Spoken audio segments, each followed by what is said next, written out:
Hi, in this video, we're going to talk about when sellers ask you to take their property off the market until spring. Sellers have a valid thought. There is no right or wrong reason or answer here, but it's best for us to advise them and to help guide them through that time period.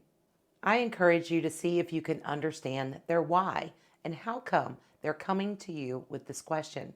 Most of the time, I find that they're wanting to remove it from the market because they're concerned over price over the winter. They're concerned that price reductions may be imminent, that they may lose more money and bring it back on in the spring.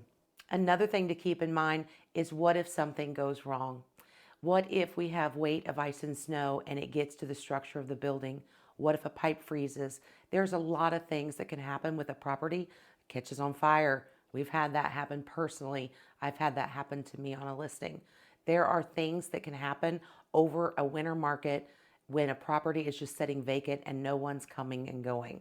So those are things to keep in mind as you move forward with taking a property off the market until spring. Keep in mind it's time, value, money. And so during a winter market, they're still going to have their mortgage payment, their interest, their utilities, their taxes, their insurance, etc. So there's going to be holding costs with that money.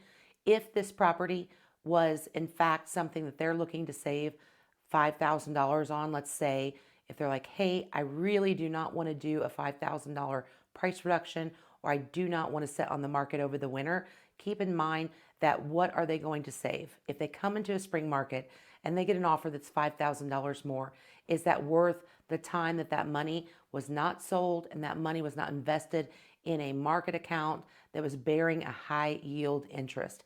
It is important that they realize and that you help them think about the fact of what could they be doing with that money and the equity that they have in that home. We are not tax advisors or investment bankers, so it's important that you not advise them on that, but it is important to let them realize that that money could be bearing interest at a very much higher rate than somewhere where they're waiting to gain a few $1,000s.